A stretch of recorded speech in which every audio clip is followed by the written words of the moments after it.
Now, talking about our mines that have delivered cash, we've got 2 operating mines that are in China, and we've got a mine that's under construction in Ecuador. And over the last 12 months, we've had just approximately $100 million of operating cash flow from our operations. And we're looking at seeing our production rate grow from 8 million ounces of silver equivalent. And when we talk about silver equivalent, in this case, it's just silver and gold, plus the 100 million pounds of lead and zinc, growing to 10 million ounces of silver equivalent by 2027. So our fiscal year is just about ending here in March.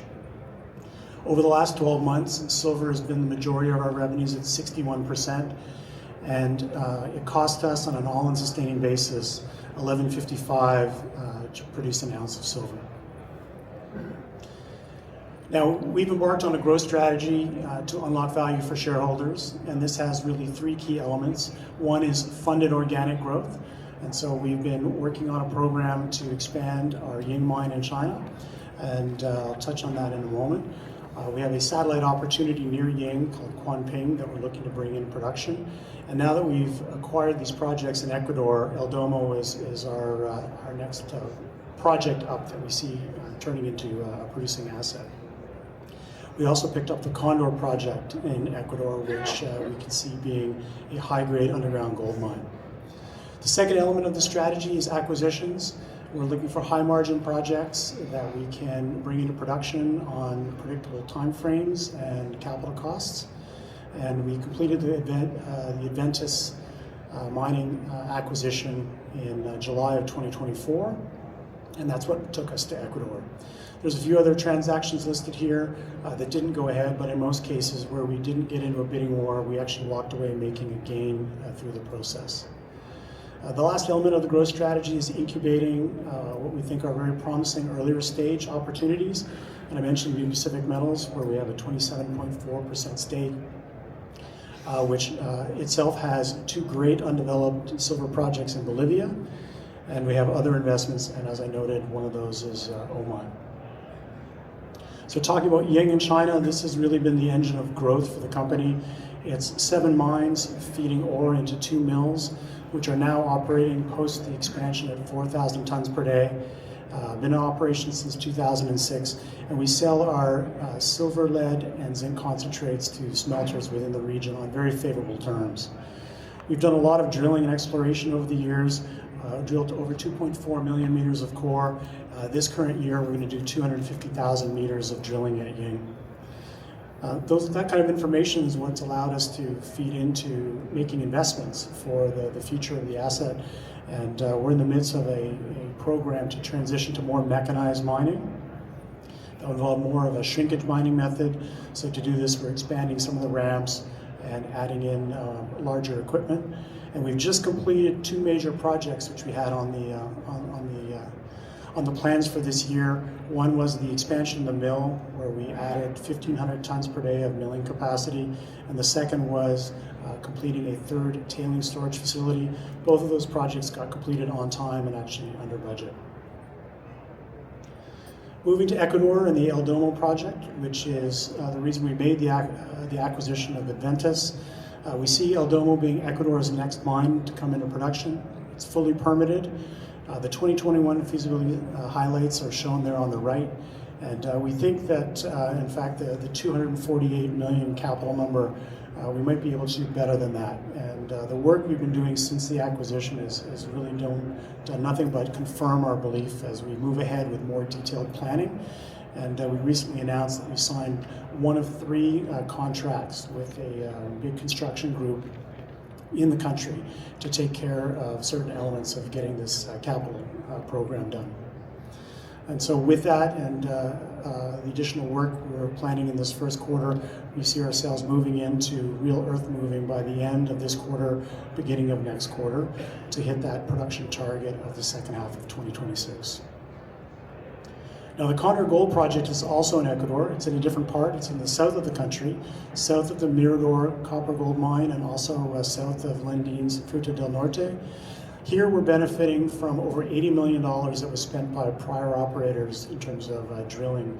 And they had, in fact, completed A couple of resource estimates. You can see 2.3 million ounces of gold in the indicated category and 4.3 million ounces in the inferred. And there's even been a PEA done on this project. But when we look at the PEA, we think it's the wrong approach for this kind of asset. It's big capital, big timelines, big open pit, probably big permitting challenges. Our work in terms of looking at the geology, we see a number of high-grade underground potential zones that we think can be developed as a shorter timeline, lower capex, less permitting headache, high-grade underground gold mine. So we're working on that. We put out some news late last year. We'll have more news this year on our next steps. I like the slide because it does give a bit of a recap. It's a bit of looking back and looking forward.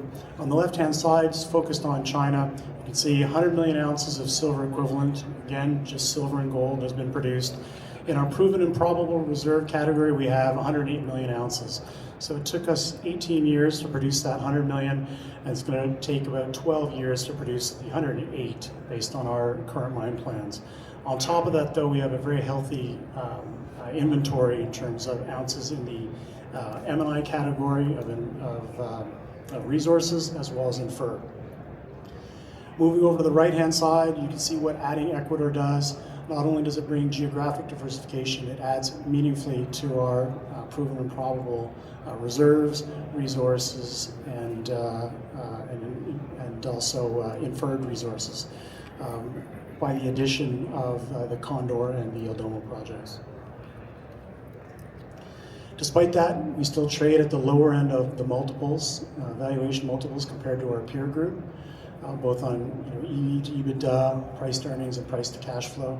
Now, the easy answer here, the simple cop-out is say, well, it's assets in China that would come at a discount.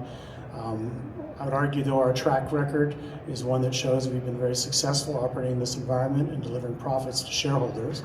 But the other thing is that assets that, or companies that are single mine or single jurisdiction tend to trade at those lower multiples. And so if you look at some of the other companies that are on this table, some of which have been subject to takeovers, we think the answer is to grow and become a bigger and more diversified company. So that's the reason for our strategy that we've started on. So some important catalysts to consider is this year, obviously, as we move ahead with El Domo construction, we'll have more news, more information on the contracts, the timelines, and hopefully give a bit more concrete information in terms of the costs, which we're not in a position to provide just yet. Advanced Condor with more concrete plans and information on how we can see that transitioning to an underground gold project. We look to continue to optimize and deliver on the promise of the Ying mine, which has been a great producer, and we see will do so for many years to come. And that will come out in the production guidance, which we'll be providing here shortly for next fiscal year. But as I recap, it's 8 million ounces of silver equivalent for the year coming up in March. And lastly, New Pacific, where we have that investment, 2 great projects that are in the permitting phases. So any news in terms of advancement on that will be certainly a positive for the markets. And with that, I'm out of time. I'll thank you for your attention.